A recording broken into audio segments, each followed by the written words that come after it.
आदि पुरुष, इसका नाम आदि पुरुष नहीं आधा पुरुष होना चाहिए था।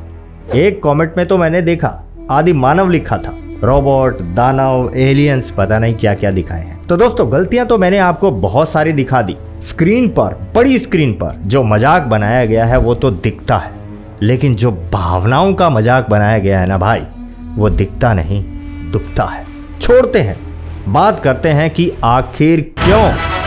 आज इस क्यों का जवाब मिलने वाला है आपको इस वीडियो में। तो चलिए कार्यक्रम शुरू किया जाए। हाँ तो दोस्तों ऐसा है, मनोज शुक्ला, मुंतसिर, मुझे तो बोलना में नहीं आता, मुंतसिर ना शुक्ला। चलिए बात छिड़ी है तो इसी से शुरू कर लेते हैं। कभी कहते हैं जो रामायण लोगों ने सुनी है, पढ़ी है, देखी है, एग्जैक्टली वही रामायण है, कुछ भी अलग नहीं। कभी कहते हैं जब हम आदि पुरुष बना रहे हैं तो पहली बात तो दो तीन चीजें मैं एकदम स्पष्ट कर दूं, मैंने पहले भी कही है और अभी स्पष्ट कर देता हूं, हमने रामायण नहीं बनाई है। कभी कहते हैं रामायण है, कभी कहते हैं रामायण नहीं है। एग्जैक्टली वही रामायण है, हमने रामायण नहीं बनाई है। जानते हैं दोस्तों आखिर मनोज शुक्ला ने ऐसा क्यों किया? क्योंकि इनको रामायण या यूं कहें कि सनातन धर्म में वजन नहीं लगता। मनोज के साथ मुंतशिर कैसे जुड़े? इत्तेफाक है यार, रैंडम तो नहीं हो सकता। ये रैंडम है, ये रैंडम है। मैं बताता हूँ रैंडम कैसा है ये। हाँ। मैं शायरी की तरफ झुकने लगा तो मुझे भी एक पेन नेम की जरूरत थी और मैं था मनोज शुक्ला। तो मनोज शुक्ला में वैसे भी वजन नहीं था, वेट नहीं था।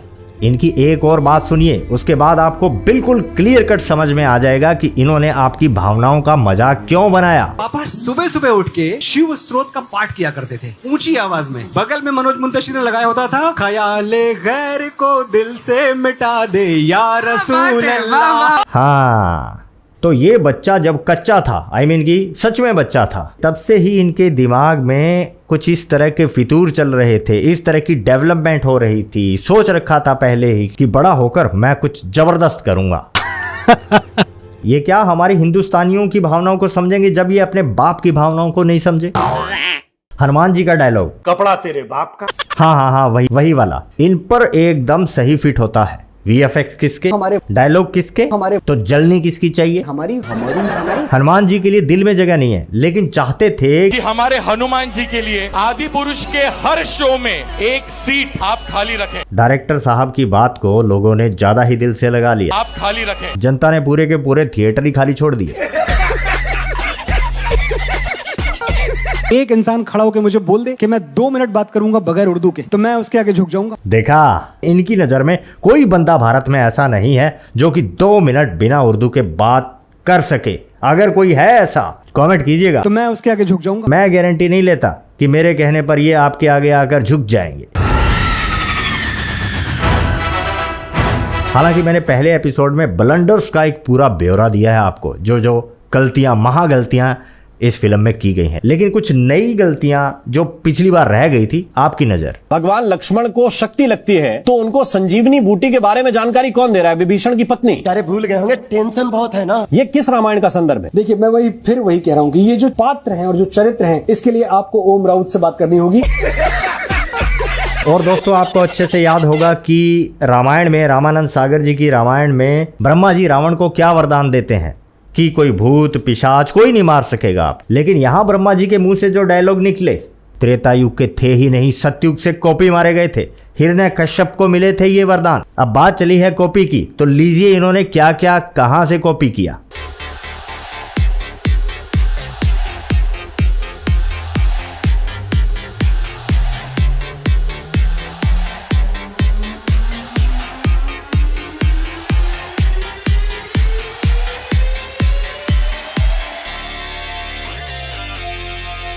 इनकी टीम ने हॉलीवुड नहीं छोड़ा, बॉलीवुड नहीं छोड़ा, यहां तक कि प्रभास की पहली सुपरहिट मूवी बाहुबली से भी चुरा लिए इन्होंने सीन। और चोरी कितनी शिद्दत से की है, एग्जैक्ट कॉपी नजर आते हैं ये सब सीन। कपड़ा किसका, तेल किसका, जलेगी किसकी, डायलॉग इन्होंने इनसे लिया। घी किसका? रावण का। कपड़ा किसका? रावण का। आग किसकी? रावण की। जली किसकी? रावण की। सीता माता को जब रावण लेकर जाता है उस सीन में रुद्राक्ष तोड़ दिया। ये सब गलतियां मैंने आपको पहले बताई हैं। सीता माता रावण के थोड़े से प्रयासों के बाद ही कुटिया से बाहर आ जाती हैं।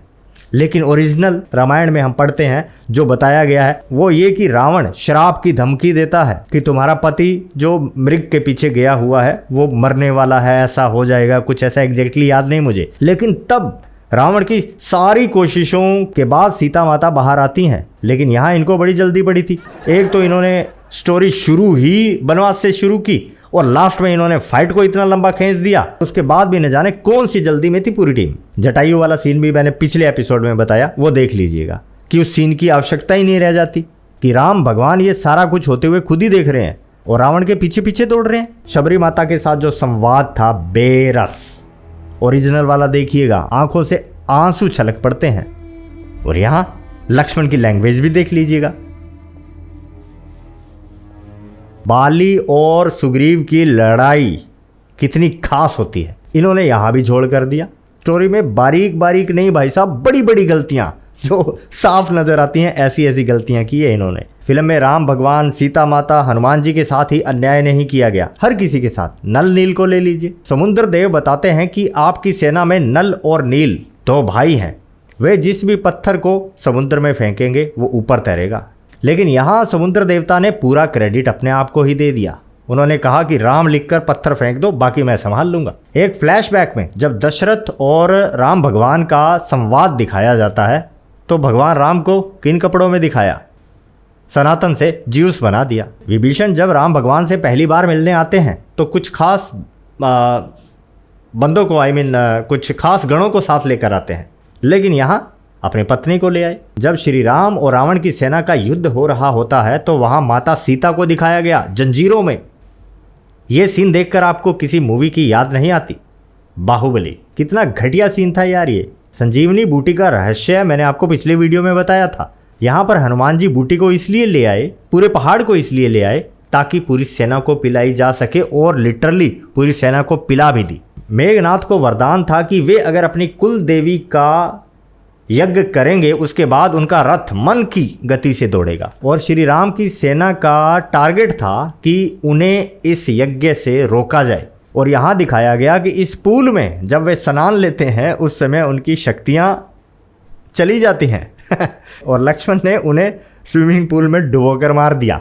विभीषण की भूमिका ही खत्म कर दी। कौन कहेगा यार फ्यूचर में घर का भेदी लंका ढाए। फिल्म में विभीषण को बताने ही नहीं दिया कि नाभि में तीर मारो। भगवान श्री राम को पहले से ही पता था। विभीषण मुंह तकते रह गए कि डायरेक्टर साहब मैं भी हूं। तो दोस्तों गलतियां नहीं, गलतियों का पहाड़ है, वही पहाड़ जो भगवान हनुमान ने अपने हाथों पर उठाया था। मैंने पहले भी कहा 1, 2, 10, 15, 50 क्या कितनी गिनाएं यार। आपने भी बहुत सारी गलतियां निकाली। ये कमेंट देखिए, कितना गजब का संवाद है यार। इसमें रावण का कितना गजब का पक्ष दिखाया गया है। आपको क्या शिक्षा दे सकता हूँ? महाराज, आप मुझसे बड़े हैं, अनुभवी भी हैं। विलेन होते हुए भी उसकी रणनीति ऐसी क्यों थी ये बताया गया है, लेकिन यहाँ छुपा लिया गया। तो क्या क्या बताऊं। तो भाई साहब को जिन्होंने ये कमेंट में मेंशन किया उन्हें तहे दिल से शुक्रिया। आप भी कुछ ऐसी गलतियां जो मैंने इस बार भी मिस कर दी प्लीज कमेंट करके बताइएगा। कुछ खास चर्चा मैं बॉक्स ऑफिस कलेक्शन पर भी करना चाहता था कि किस तरह से पठान मूवी ने 8 दिन में 668 करोड़ कमाए थे, और ये कहानी, ये मूवी जो कि दंगल, बाहुबली सबको नीचे बिठा सकती थी, 455 crore all over the world business कर पाई। इस एपिसोड में बस इतना ही। एक बार फिर से कहूंगा, फिल्म बनाने वालों ने ऐसा मजाक किया है जो स्क्रीन पर दिखने से ज्यादा दुखता है भाई। आज्ञा दें। जय श्री राम।